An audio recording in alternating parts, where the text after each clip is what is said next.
Bismillahirrahmanirrahim. Assalamualaikum warahmatullahi wabarakatuh. Alhamdulillah rabbil alamin. Wassalatu wassalamu ala asyrafil anbiya'i wal mursalin wa ala alihi wa ashabihi ajma'in. Rabbi shrah li sadri wa yassir li amri wa hlul 'uqdatam min lisani yafqahu qawli. Subhanaka la ilma lana illa ma 'allamtana innaka antal alimul hakim. Wa la hawla wa la quwwata illa billahil aliyyil azim.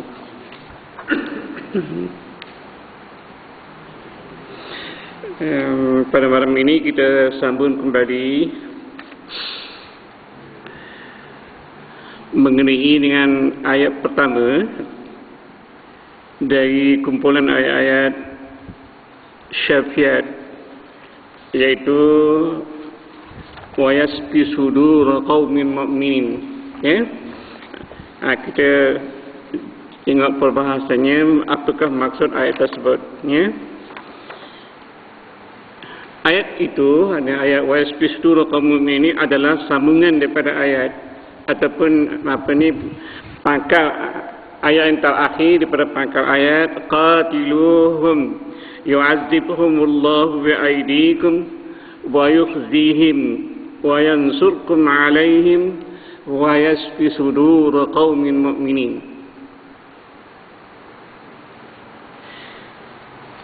Jadi kita sambung kembali pada malam ini pada muka surat 55 pada kata Profesor Dr. Hamka. Ini dia. Ini saya petikan daripada Tafsir Al-Azhar jilid ke-4 halaman 2875. Ayat tersebut kita sebut ulangi balik maknanya, perangilah mereka, Allah akan menyiksa mereka dengan tangan kamu, dan dia akan menghinakan mereka dan akan menolong kamu melawan dan menewaskan mereka, dan dia akan menyembuhkan. Itu ayat yang kita pelajari. Dan dia akan menyembuhkan dada, yang memuaskan hati orang yang beriman. Kata Profesor Dr. Hamka mengulas maksud ayat pangkal ayat ke-14, perangilah mereka, Allah akan menyiksa mereka dengan tangan kamu. Apa maksudnya? Baik, pangkal ayat ini dikata Dr. Hamka menaikkan tingkat orang beriman itu kepada martabat yang lebih tinggi. Itu saja. Allah angkatkan darjah orang mukmin ke tingkat yang paling atas. Baik, cuba lihat apanya. Bahawasanya mereka memerangi orang musyrik, pemukir janji itu adalah laksana sambungan tangan Tuhan buat menghukum si musyrik. Jadi seolah-olahnya orang mukmin ini mengambil tugas, mentugas tugas Allah. Yang sebenarnya Allah yang menyiksa. Allah yang menyiksa mengazab golongan kafir. Yang mungkin janji dan perjanjian Hudaybiyah tu. Tapi Allah sebut mereka akan diseksa dengan tangan kamu. Jadi maknanya ini kuasa lah, tangan maksud ini kuasa. Jadi secara tak langsung Allah mengangkatkan darjah orang mukmin ke darjah yang paling atas sekali. Tengok. Itulah satu tugas yang suci. Apa yang dibuat apa yang ditakutkan lagi. Mereka telah menjadi jundullah, iaitu tentera Allah. Dan dia, ini Allah akan menghinakan mereka dan akan menolong kamu menewaskan mereka. Janji Tuhan yang begini pasti menumbuhkan keyakinan dalam hati orang yang beriman bahawa kita pasti menang.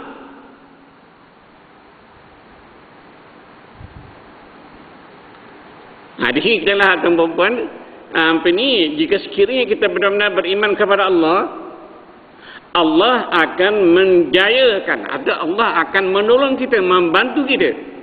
Benar-benar beriman ni. Jangan tak sampai 50, tak mau. Tahap iman tu sampai ke kemuncak. Bila sampai ke tahap tersebut, setiap tindakan mukmin itu adalah tindakan Allah. Setiap kata-kata mukmin itu adalah kata-kata Allah.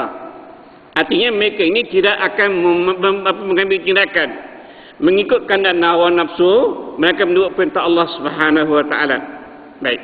Jadi Tuhan yang begini pasti kata Dr. Hamka menumbuhkan keyakinan dan hati orang yang beriman bahawa kita pasti menang sebab kita adalah di pihak yang benar dan kita pasti menang dan musuh sebab kita tentera Allah, penyambung tangan Allah, kita pasti menang dan musuh pasti kalah sebab Allah berserta kita.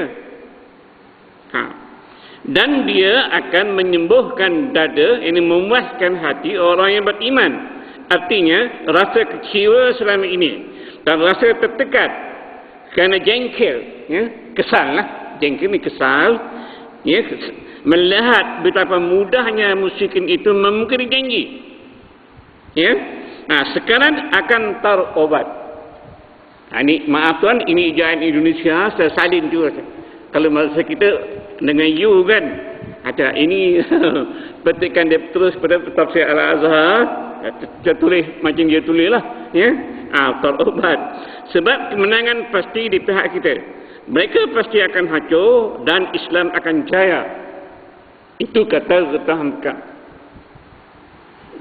Arahan Allah, qatiluhum, perangilah mereka. Yu'azibhumullahu bi'aidikum, Allah akan mengazab mereka dengan tangan-tangan kamu, arti dengan kuasa.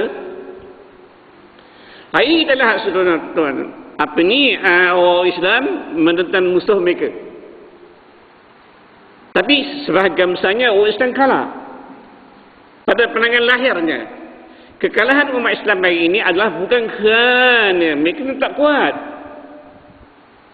Masalah apa? Masalah kebendaan material, masalah kebendaan kan? Masalah apa lagi? Kekuatan lahiriah lah. Tapi jiwa yang tak kuat. Maksud saya keimanan tu. Keimanan kepada Allah itu makin lama. Kalau kita lihat tentera Rasulullah, ya, Rasulullah sendiri, mereka ni perang. Katakanlah contoh, perang Badar. Bilangannya kecil, tapi dia boleh menang. Satu. Yang kedua pula, alat-alat senjata kelengkapannya tak banyak. Kuda hanya 2 ekor kuda saja. Mana 2 tentera berkuda ada 2 orang. Yang lain berjalan kaki. Bagi kami dalam perang Badar berjalan kaki, baik. Pada masa itu bulan Ramadan, orang mukmin berpuasa. Bayangkan tu perempuan, keadaan apa ni, suasana ketika tu. Tentulah kita rasa, kalau kita fikir kan, umat Islam akan kalah, Rasulullah akan kalah, tidak menang. Sebab mereka memiliki kekuatan, bukan kekuatan lahiriah saja, masalah jiruhiyah, semangat juang tu melebihi 100%. Menang. Kita tidak, tuan-tuan. Percayalah. Kalau kita ada alat kelengkapan perang, alat kelengkapan moden, kata hari ini kan kapal terbang tanpa pemandu serang musuh. Ya. Tapi oleh kerana perancangan kita itu tidak disertai dengan kekuatan imaniyah, menyebabkan kita kalah. Dan kita tetap kalah, tuan-tuan. Selagi kita tidak memperkuatkan masalah ruhiyah. Nabi pernah mengatakan, akhir zaman nanti, kata Nabi, semua golongan musyrik, mereka yang kubur, berkumpul ramai-ramai menekan kamu. Seolah-olah maknanya mereka ni berebut-rebut ambil makanan dan satu hidangan. Baik. Sahabat tanya, ya Rasulullah, apakah ketika itu kami bilangannya kecil, tak ramai, sedikit bilangannya? Sudah kita tidak. Kamu antum kasirun. Kamu banyak, ramai. Mana tak ramai tu perempuan? Kalau kita bilang apa jumlah umat Islam dunia hari ini, banyak. Tapi walaupun banyak, ada kausa Israel. Kamu bagaikan buih. Besar buih itu perempuan, tapi airnya lenyap. Tiup dari angin, habis. Mana kosong. Artinya, kamu bilang ramai, masalah rohiyah, masalah kejiwaan, masalah keimanan kamu cukup lemah. Sebab itulah tuan-tuan antara satu cara untuk kita mengendaki sama ada masalah-masalah orang kata perselisihan antara kita sesama kita maupun masalah-masalah apa ni ekonomi dan sebagainya, masalah kekuatan dalaman ruhiyah kita tu mesti kuat. Cara nak menguatnya senang saja. Pertama sekali memantapkan akidah Islamiah. Itu pertama. Apa ni perteguhkan atau orang kata sekarang matap, makrifat tu satu. Yang kedua, merancang ataupun merencana program yang seimbang. Maksud saya ialah apa ni kehendak ruhiyah dan kehendak jasadiyah biar seimbang. Jangan berat sebelah. Dan yang ketiga ialah mendekati Allah dengan tilawah Al-Quran. Kita akan kuat. Bila kita kuat tuan-tuan, kita akan menang. Percayalah tuan-tuan, kalau tuan-tuan sakit kan, tuan-tuan sakit, salah-salah tuan-tuan sedang bergumul dengan musuh.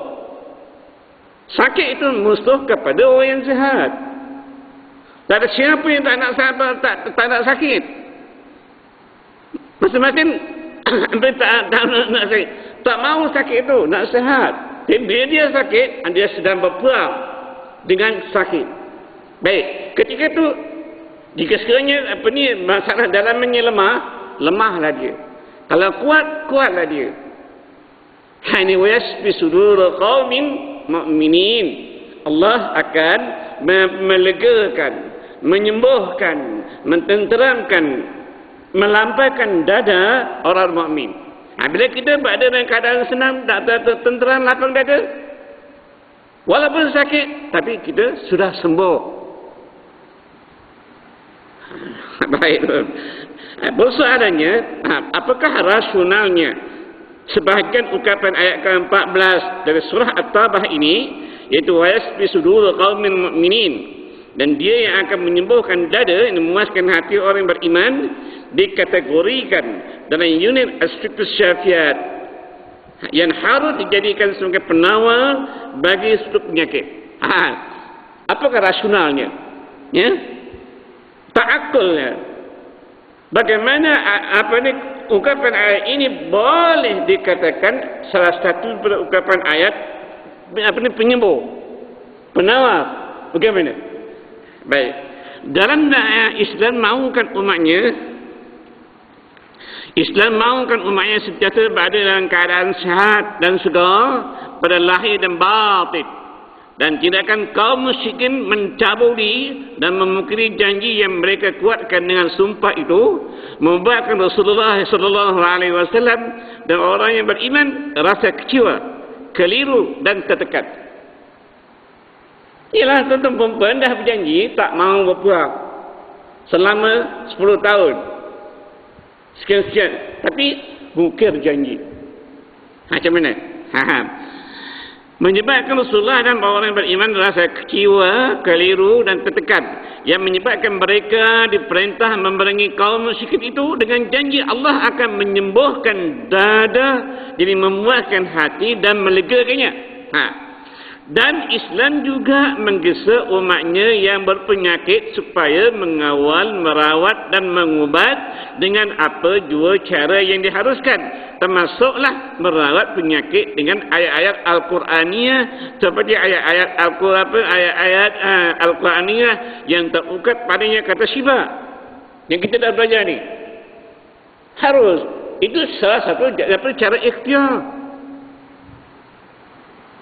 Baik.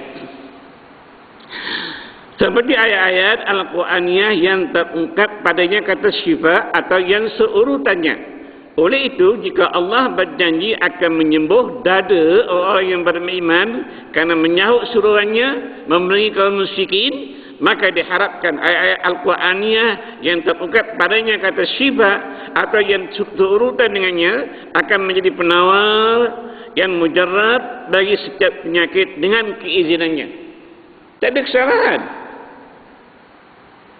Kalau Allah menyanggup, Allah berjanji nak memberi kelapangan dada orang mukmin terhadap sikap golongan musyrikin yang memungkiri janji itu, perang mereka kamu akan menang. Begitu juga kita ambil barakah ayat ini, kita sebagai seorang pesakit dan kita baca ayat ini, seolah-olah kita nak perangkan punya sakit kita itu dengan wasfi sudur qaumin mu'minin. Mudah-mudahan Allah menyembuhkan sakit kita. Nah, cubalah tuan-tuan, cuba dengan ikhlas, hati yang jujur dan bertawakal kepada Allah. Tuan-tuan apa ni rasa hati tak bagi kita yakin. Jangan amalkan. Tuan-tuan bila nak baca ayat-ayat ni, sudah saya nasihatkan, tuan-tuan mesti dulu hati itu di mana letaknya. Hati itu boleh terima dengan secara terbuka. Yang kedua, fikiran kita tertumpu kepada apa yang kita baca. Jangan terfikir yang lain.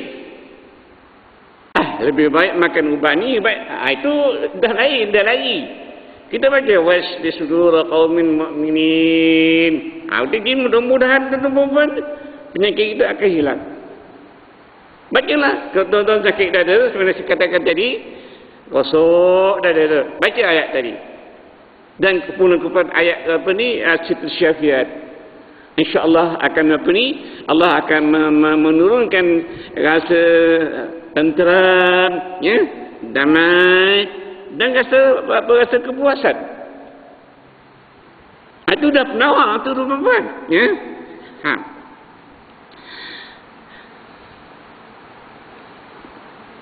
Ya. Dan ayat seterusnya adalah ayat ke-57 dari surah Yunus yang ke-10, ya. Surah yang ke-10 maksudnya dan penyembuh bagi penyakit-penyakit yang berada dalam dada. Ini wasyifaa'un lima fis sudur, ya. Wasyifaa'un lima fis sudur. Yang tadi wayasfi sudur qaumin mu'minin. Satu. Yang kedua, wasyifaa'un lima fis sudur. Ayatnya ringkas tuan-tuan baca. Tak memerlukan iman yang kuat, keyakinan yang teguh dan ketawakulan kepada Allah itu mengatasi segala-galanya. Ungkapan terdahulu ayat tersebut adalah seperti berikut. Ya ayyuhan nas qad ja'atkum mau'izatun min rabbikum wa shifaa'un lima fis sudur wa hudan wa rahmatun lil mu'minin. Itu ungkapan ayat sepenuhnya. Ya ayyuhan nas qad ja'atkum mau'izatun min rabbikum wa shifaa'un lima fis sudur wa hudan wa rahmatun lil mu'minin. Wahai manusia, sesungguhnya telah datang kepada kamu pelajaran dari Tuhan kamu. Ya. Sudah datang. Dah tiba, dah ada dah. Dan penyembuh bagi penyakit yang berada dalam dada dan petunjuk serta rahmat bagi orang mukmin. Baik. Pada ayat ke-55 dan 56 sebelum ayat yang sedang kita bincangkan ini diwaktakan suatu pernyataan untuk peringatan manusia, iaitu langit dan bumi serta apa yang ada di dalamnya adalah milik Allah. Mana sebelum ayat tadi? Sebelum ayat ayuhan nas sudah beritahu dulu bahawa langit bumi dan segala isi kandungannya adalah milik Allah Subhanahu wa taala. Baik. Janjinya benar. Janji Allah itu benar. Dia yang menghidupkan dan mematikan. Kepada Allah semua manusia akan kembali.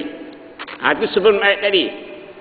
Dia beritahu bumi, langit dan segala isi kandungan ini adalah milik Allah. Janji Allah benar. Dia yang menghidup dan dia yang memati. Datang beritahu.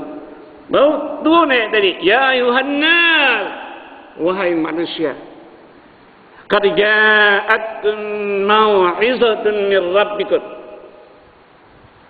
Sesungguhnya telah datang kepada kamu pelajaran.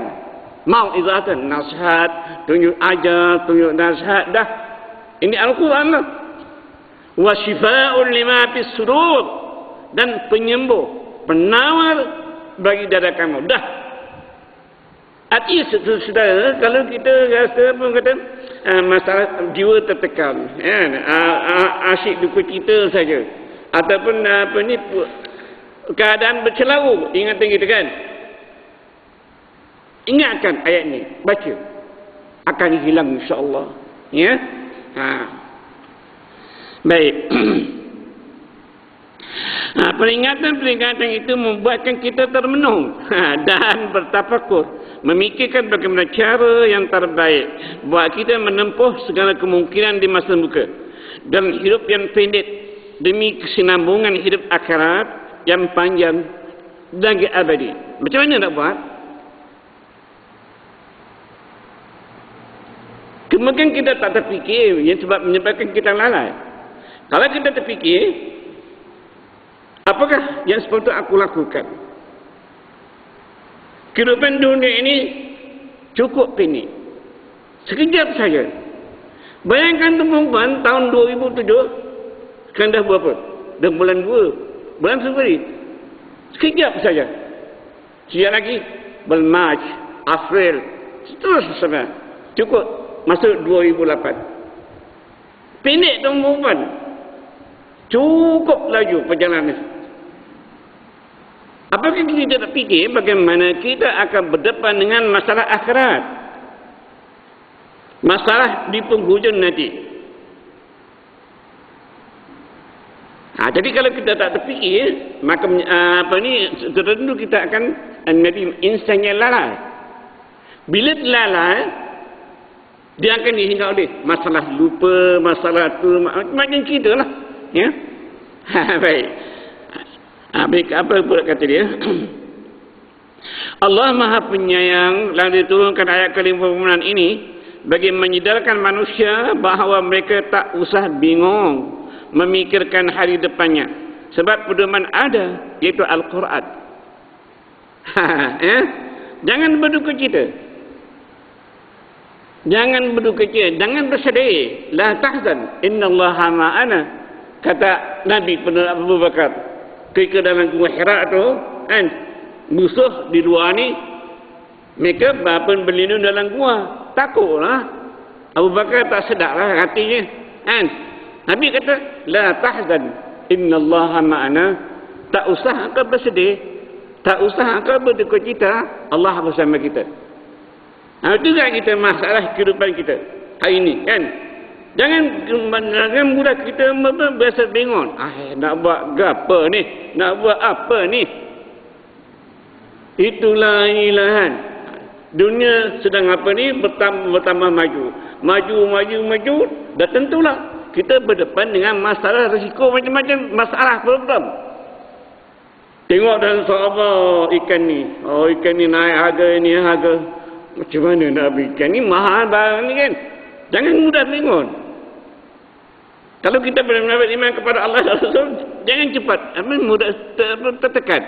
Sebab Nabi kata, Allah kata, Allah Maha Penyayang lalu diturunkan ayat ke-56 ini bagi menjelaskan manusia bahawa mereka tak usah bingung memikirkan hari depannya. Sebab pedoman ada, iaitu Al-Quran yang mengandungi 4 unsur penting di dalam menempuh kehidupan duniawi, iaitu pertama, Al-Quran yang berisi pengajaran dan tuntunan.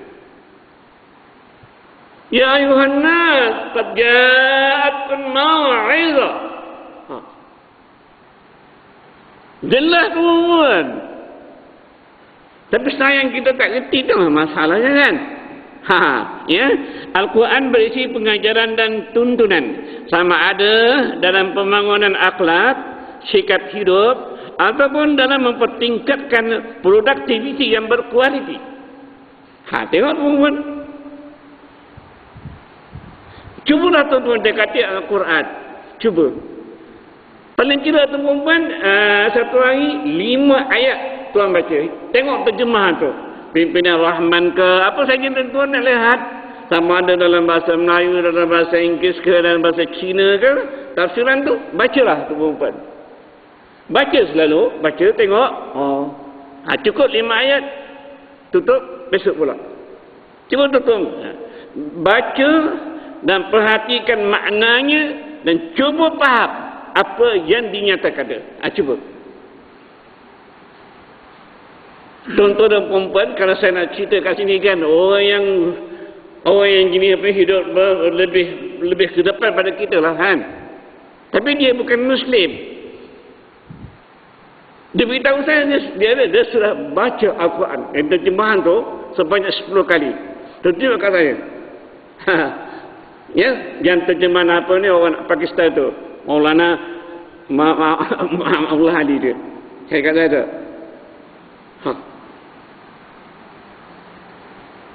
Apa saya tanya dia, bagaimana perasaan tuan? Dia kata, saya tak pernah rasa duka cita, senang hati. Hati sudah ada cahaya iman masuk dalam hati dia. Cuba baca. InsyaAllah tuan-tuan dia akan menjeratkan satu sinar cahaya yang kita tak disangka masuk. Dikatakan mau'izah. Ya, dikatakan mau'izah, apa ni pengajaran, tuntunan, nasihat, tunjuk ajar diserapkan masuk secara tidak langsung dalam hati kita. Bila kita dengar. Ya. Al-Quran berisi penawar untuk mengubat pelbagai penyakit yang menjalar pada hati di dalam dada. Satu, dua. Yang ketiga, Al-Quran adalah petunjuk jalan, pelupur atau pemandu untuk menempuh semak belukar kehidupan duniawi supaya tidak sesat. Dan yang keempat, Al-Quran adalah rahmat, iaitu kurniaan kasih sayang kepada orang yang beriman. Cumi itu perempuan. Ini saya petik saja terjemah. Saya hidangkan kepada tuan perempuan. Cubalah baca. Dan saya sendiri pun saya selalu baca. Saya tulis dan saya baca. Supaya saya tidak lupa. Al-Quran yang kita pegang ni, sama ada surah Kecil, surah Yasin, kan, itu Al-Quran tu, dia mengandung unsur ni. Baik. Apabila kita mendengar, ya, unsur kedua, yang Al-Quran berisi penawar tu, ya, menambahkan lagi kekuatan keyakinan kita untuk mendapat kembali kesihatan yang telah hilang. Ya, dengan membaca ayat-ayat Al-Quraniyah, khususnya ayat buat mengubat suatu penyakit. Ya, kalau Al-Quran itu penawar, berisi penawar beban, sudah tentulah kita rasa lega. Cuba tuan-tuan, saya guna perkataan jingok tu, ini bahasa Kelantan, tapi dah dalam bahasa, tengok ada tulis ni, saya pun tulis lah kan. Jingok sikit. Tuan. Jadi kita dapati bahawa Al-Quran itu berisi penawar untuk mengubat berbagai penyakit yang menjalar pada hati dan dada. Bacalah teman-teman. Jangan takut baca. Baik, mungkin tuan rasa apa tak puas hati. Tak puas hati itu sementara saja. Bila tuan baca, tuan rasa puas.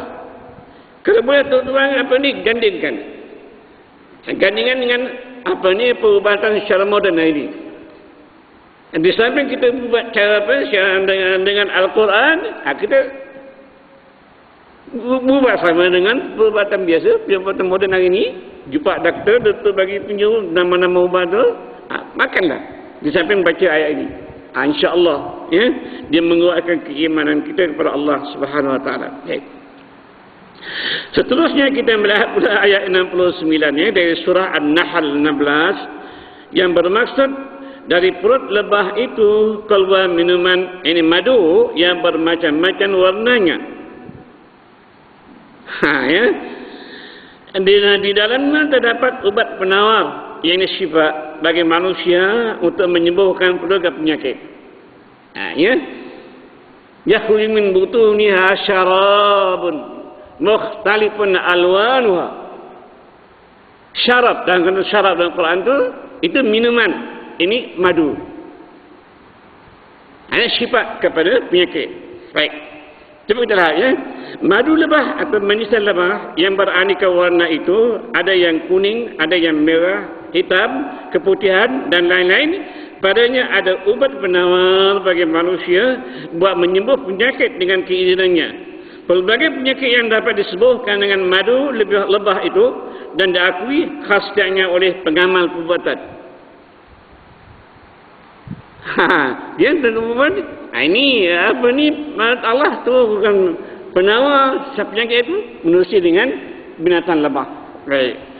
Dalam Sunan Ibn Majah, ini nama kita hadisnya, terdapat sebuah hadis riwayat Abu Hurairah radhiyallahu anhu, maksudnya, sesiapa yang menjilat madu 3 pagi setiap bulan, tidak akan terkena bencana besar. Guna jilat ya. Ini mana? Minumlah ya. Maksudnya minum. Sebab apa dalam hadis malaika salasa ghadawatin kulla syahrin. Bukan saya setiap bulan tu dia dia cuba minum madu banyak 3 kali setiap pagi ya. Tak akan kena balak, kata dia. Ibnu Majah dan Al-Hakim melaporkan hadis riwayat Ibnu Mas'ud radhiyallahu anhu, maksudnya adalah kamu sentiasa menggunakan pakai 2 sifat, iaitu madu lebah dan ayat Al-Quran. Alaikum bisyifa'ain al-asal wal Quran. Alaikum bisyifa'ain.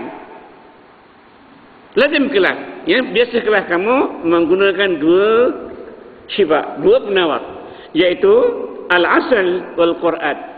Asal ini madu dan satu lagi Al-Quran. Cebulah tu perempuan. Hari ini saya yang perempuan madu lebah ni dah jadi apa ni? Jawab bisnes kan. Macam-macam dia campur lah dengan air gula lah, macam-macam cerita lah perempuan. Dia jual asli, dia kata. Asli. Tapi dah bukan asli. Itu tak maulah. Yang paling baik madu yang asli lah tu perempuan. Ya? Madu yang asli itu lebih baik. Baik, cuba dengan saya petik sikit ni. Ini dengan apa ni, madu. Madu atau manisan lebah adalah ciptaan Allah Subhanahu Wa Taala melalui an-nahl. An-nahl itu bahasa Arab namanya atau lebah, iaitu serangga kecil berkepak 4 dan bersengat. Itu lebah mengeluarkan madu yang diproses daripada bunga-bungaan yang dimakan, kemudian menjadi syifa atau yang mujarab bagi tiap-tiap atau penawar, tambah tu atau penawar, kemudian menjadi sifat ya, atau penawar, tambah dan ketiga tu ya, kemudian menjadi sifat atau penawar yang mujarab bagi setiap-tiap penyakit, sama ada yang akut maupun yang kronik. Ya, setuan tolong tambah ya tadi saya. Kemudian menjadi syifa atau tulis kat situ penawar. Ya. Mana sana? Yang mujarrad bagi tiap-tiap penyakit, sama ada yang akut maupun yang kronik. Tak kira salah. Cubalah tu buat ya. Madu yang terbaik adalah yang terhasil pada musim bunga dan disuri madu musim panas, diakhiri madu musim sejuk.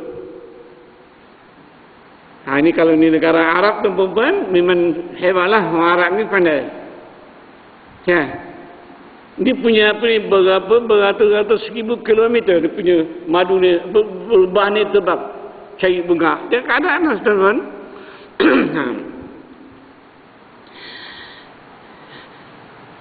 Pengamal perubatan sepakat mengatakan madu adalah ubat yang mujarab dan yang terbaik, terutama jika dicampur dengan air panas. Kerana madu memiliki sifat ditegen, panas dan kering. Di samping ia merupakan makanan yang terbaik sebab dapat merangsang selera makan dan menguatkan perut. Kita amat sesuai sekali bagi golongan yang sudah meniti usia 40-an ke atas dan mereka yang sedang menderita sakit lendir. Tuan-tuan dan puan-puan, eloklah kita ni dah tua ni, cubalah amalkan. Jangan berlebihan, tak boleh pula. Secara yang perlu. Ya. Nah, dalam sebuah hadis diriwayatkan oleh Aisyah radhiyallahu anha, Aisyah mengatakan bahawa Nabi kita selalu minum madu ni bersama dengan air panas. Ada campur air panas, masuk minum. Ya, acar dia. Madu baik untuk gigitan anjing gila jika digunakan sebagai ubat, dan sangat baik jika diminum madu bercampur air panas selepas termakan makanan beracun. InsyaAllah pesakit akan sembuh. Ini seperti At-Tibbun Nabawi, sebuah kitab dikuliah berkenaan dengan cara perubatan Rasulullah sallallahu alaihi wasallam. Baik. Madu dapat mengawet daging segar sampai 3 bulan dan melestarikan segaran buah-buahan sampai 6 bulan. Madu juga melembutkan rambut, menumbuh panjang dan membuatkan rambut menjadi enak dipandang, nyaman di hati budi. Mana semaklah tuan-tuan, rambut tuan itu semak, tapi dah putih, tetap putih lah. Kan kita akan jadi hitam, kan ya. Ini maksudnya permulaan nak jaga. Tuan-tuan dan muda remaja tu kan nak jaga ni apa. Insya-Allah. Madu adalah orang kata salah satu di antara cara untuk mengekalkan kehitaman rambut tu. Dia ada sebab buat. Kalau di negara Arab kan, kalau ni biasanya orang Arab ni dia tak tahan rambut. Mana nak tahan rambut? Dia tak peduli. Di sana ada musim panas juga. Musim panas ada angin debu itu tu.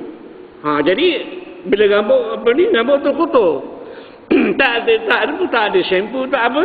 Jadi cepatlah. Rambut kita ni tu perempuan, kalau kita biarkan tanpa ada penjagaan yang rapi, dia mudah gugur, mudah apa?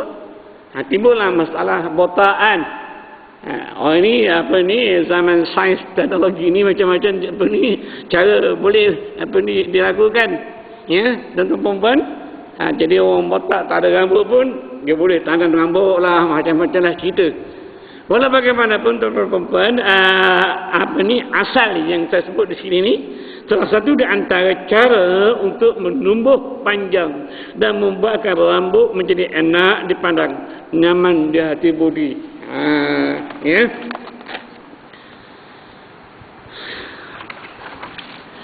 Madu dapat memutihkan gigi.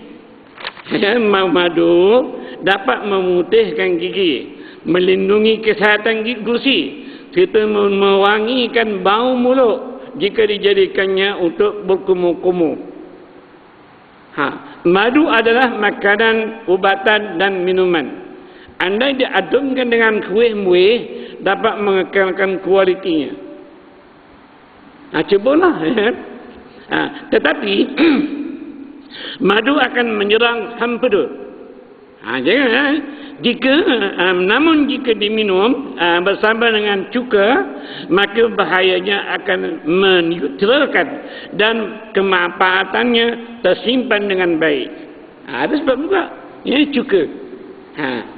Menjilat madu ketika perut kosong dapat menyegarkan selera makan dan menyingkirkan rintangan-rintangan dalam hati, ginjal dan kantung air kencing.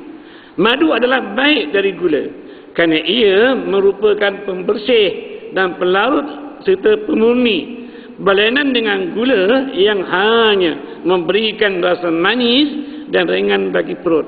Itu saja. Jadi madu tidak.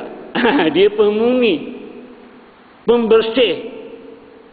Bila kita minum dia, kita rasa senang. Ya. Sayyidatina Aisyah radhiyallahu anha merawikan hadis bahawa Rasulullah sallallahu alaihi wasallam sangat menyukai minum madu lebah dan juga makan manisat. Dan menurut riwayat yang lain, Rasulullah sallallahu alaihi wasallam selalu minum madu lebah dan air ketika perut kosong untuk menjaga kesihatan dan memeliharanya agar tubuh badan sentiasa sihat, segar dan kuat. Al-Bukhari dan Muslim meriwayatkan sebuah hadis daripada Abu Sa'id Al-Khudri radhiyallahu anhu, katanya seorang lelaki datang berjumpa Rasulullah sallallahu alaihi wasallam dan memberitahu bahawa saudaranya mengalami ciri birik. Lalu Nabi sallallahu alaihi wasallam menyuruhnya supaya memberi minum madu lebah. Setelah pulang menjenguk saudaranya dan melaksanakan seperti yang pernah disuruh oleh Rasulullah sallallahu alaihi wasallam, kemudian ia datang kembali menemui Nabi sallallahu alaihi wasallam dan berkata, "Aku sudah pun memberi madu lebah kepada saudaraku, tetapi ia masih juga cirit-birit." Ya. Jadi tak ada kesal ke dia. Kata Abu Sa'id radhiyallahu anhu, lelaki itu mengulangi kata-katanya sebanyak 2 kali atau 3 kali. Itu dia ulangkan. Mana dia balik tengok saudara dia bagi minum lebah, madu lebah tu. Tak juga, tak mujarab juga. Dia jumpa Rasulullah. Itulah 2-3 kali kata perawi hadis ni. Ya. Dan setiap kali diulanginya, Nabi sallallahu alaihi wasallam menjawab, "Engkau berikan dia minuman madu lebah." Tengok perempuan, ini ustaz ni pakar, doktor perubatan, dia tahu. Merawat sakit ni tuan perempuan, kita mesti bersabar. Begitu juga kita yang sakit. Bila kita ambil ubat ataupun apa sajalah, kita mesti bersabar. Jangan bila telan ubat, tengok lepas pada tu nak sembuh. Tak boleh. Tapi orang sakit itulah tuan-tuan. Kalau boleh nak segerakan sembuh tu. Ya. Dan apabila ia mengulangi kata-katanya kali ketiga dan atau keempat, Nabi SAW menjawab, "Kata Allah memang benar, tapi perut saudaramu itu membohonginya." Jadi ini satu peringatanlah. Kamu jangan syak. Seolah-olahnya sahabat ni dah syak, hati dah kelang kabut dah. Ya, kena penawar madu ni. Tak sembuh juga, berok lagi, ciri-ciri lagi. Itulah. Kata-kata Allah benar, perut saudaramu tu membohonginya. Ini seorang doktor, Nabi seorang doktor dah tahu. Baik, kita tengok lagi kan.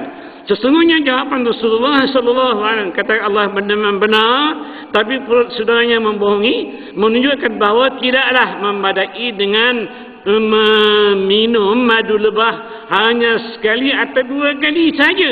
Sebab sakit ini yang diterima sakit itu masih dalam keadaan berubah-ubah. Kan kita pergi jumpa doktor kat klinik kan, dia bagi ubat. Dia bagaimana? Untuk 2 hari, untuk 3 hari. Dipahamkan bahawa penyakit yang ditangguh sakit ini, dia akan sembuh sama ada dalam hari pertama, kedua, ketiga. Kerana keadaan sakit itu berubah-ubah.